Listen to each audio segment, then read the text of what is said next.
Hey everyone, Assalamu alaikum. Welcome back to my channel Beauty Secret by Samira. আজকের ভিডিওতে আমি তোমাদের সাথে শেয়ার করব কোরিয়ানদের একটি বিশেষ পদ্ধতি যা ফলো করলে তোমাদের স্কিনটা অনেক বেশি bright, glowing and crystal clear হবে। আমরা অনেকেই কোরিয়ানদের মতো ফেস চাই যেন তাদের মতো স্কিনটা অনেক বেশি ক্লিয়ার লাগে, স্কিনটা অনেক বেশি ব্রাইট হয়।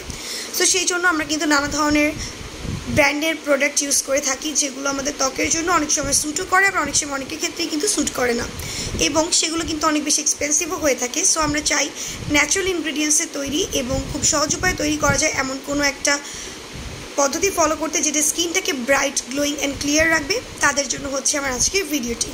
সো ভিডিওটি দেখার আগে চ্যানেলটিকে সাবস্ক্রাইব করে ফেলো অ্যান্ড পাশে থাকা নোটিফিকেশন বেল আইকনটিতে ক্লিক করে রাখো, যেন আমি পরবর্তীতে নতুন কোনো ভিডিও আপলোড করলে সাথে সাথে তুমি নোটিফিকেশনস পেয়ে যাও। আর ভিডিওটি যদি তোমার জন্য হেল্পফুল হয়ে থাকে তাহলে ভিডিওটিতে একটি লাইক দিতে ভুলবে না, কমেন্টস করবেন, বেশি বেশি শেয়ার করবে। সো চলোর কথা না বাড়িয়ে চলে যাই আজকের মূল ভিডিওতে। স্কিন ব্রাইটনেসের ক্ষেত্রে কিন্তু রাইস ওয়াটারের ভূমিকা অনেক বেশি। যুগের পর যুগ কোরিয়া ও জাপানিদের রূপচর্চায় এই উপাদানটি ব্যবহৃত হয়ে আসছে। আমাদের দেশেও দ্রুত জনপ্রিয় হয়ে উঠেছে এই রাইস ওয়াটারের ব্যবহার। প্রধান খাবার হিসেবে আমাদের দেশের মানুষকে যেহেতু প্রতিদিনই ভাত রান্না করতে হয়, তাই আমাদের জন্য ত্বক চর্চায় এই উপাদানটি যুক্ত করা সবচেয়ে সহজ। এবং স্কিন কেয়ার ব্র্যান্ডসগুলোতেও কিন্তু অনেক সময় রাইস এক্সট্র্যাক্টযুক্ত প্রোডাক্টগুলো ইউজ করা হয়। সো রাইস ওয়াটারের ভূমিকা আসলে কী এবং এগুলো আমাদের স্কিনে কী কী কাজ করবে সেটাই চলো এখন জেনে আসা যায়। প্রথমেই বলবো, এটা বার্ধক্য প্রতিরোধ করে। নিয়মিত রাইস ওয়াটার ব্যবহারে ত্বক দ্রুত বুড়িয়ে যাওয়া প্রতিরোধ করতে পারে। ভাতের মাড় তথা চালের স্টার্চযুক্ত পানিতে যে অ্যান্টিঅক্সিডেন্টস রয়েছে তা ইলাস্টিস এনজাইমের কার্যক্রমকে বাধা প্রদান করে। এই এনজাইম ত্বকের ইলাস্টিসিটি বা স্থিতিস্থাপকতাকে নষ্ট করে। এভাবেই রাইস ওয়াটার ত্বকের বুড়িয়ে যাওয়া প্রতিরোধ করে এবং মুখে বলিরেখার ভাঁজ কমাতে সাহায্য করে। এছাড়া চালের পানি ত্বকে পানি প্রবাহ ঠিক রেখে ঔজ্জ্বল্য ফিরিয়ে আনে। ত্বকের উজ্জ্বলতায় এখনও এই ব্যাপারে খুব বেশি গবেষণা হয়নি, তবুও মনে করা হয় যে রাইস ওয়াটারে ত্বককে উজ্জ্বল করার মতো উপাদান রয়েছে। কোরিয়া এবং জাপানের অধিবাসীরা বহু শতাব্দী ধরে ত্বকের দাগ দূর করতে চালের পানি ব্যবহার করে আসছেন।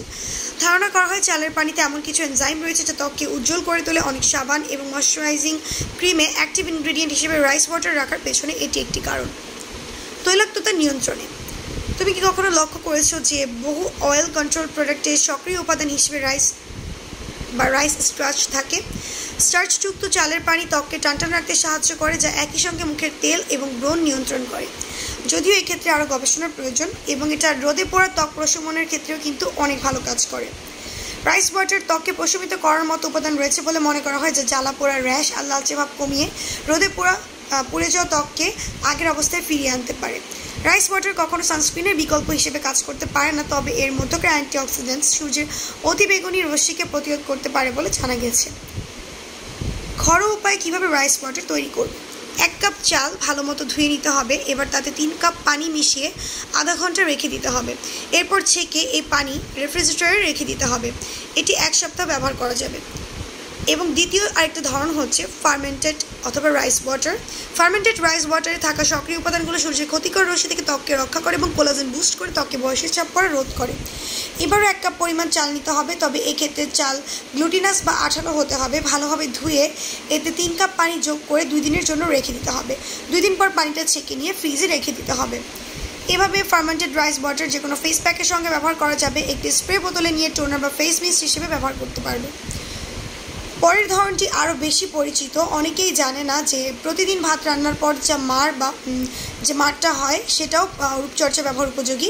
ভাতের মাড় ঠান্ডা করে ছেঁকে ফ্রিজে রেখে দিতে পারেন এবং মুখে সেটা কিন্তু রাইস ওয়াটার প্রয়োগের পর সর্বোচ্চ 30 মিনিট রাখতে হবে। এরপর পানি দিয়ে ধুয়ে ময়শ্চারাইজার লাগিয়ে দিতে হবে। অতিরিক্ত রাইস ওয়াটার ব্যবহারে ত্বক শুষ্ক হয়ে উঠতে পারে। আঘাত বা ক্ষতে এই পানি লাগালে ত্বকে সংক্রমণের আশঙ্কা রয়েছে। এছাড়া ফার্মেন্টেড রাইস ওয়াটার সরাসরি মুখে লাগানো যাবে না, অবশ্যই পানি মিশিয়ে ডাইলুট করে নিতে হবে। এবং এটা অল স্কিন টাইপসে ইউজ করা যাবে। তোমার স্কিন টাইপে যেমনই হোক না কেন, ড্রাই, নর্মাল, কম্বিনেশন কিংবা অয়েলি সব ধরনের ত্বকে এটাকে ব্যবহার করা যাবে। এবং এটাকে তুমি যদি ধৈর্য সহকারে বেশ কিছুদিন ধরে ইউজ করতে থাকো, সেক্ষেত্রে স্কিনে একটা চেঞ্জ বুঝতে পারবে। সো এই ছিল আমার আজকের ভিডিওটি যদি ভালো লেগে থাকে প্লিজ ভিডিওটিতে একটি লাইক দিবে, কমেন্টস করবেন, বেশি বেশি শেয়ার করবে। আর হ্যাঁ, চ্যানেলটিকে সাবস্ক্রাইব করতে একদমই ভুলবে না। আজকে এই পর্যন্ত ফ্রেন্ডস, আল্লাহ হাফেজ।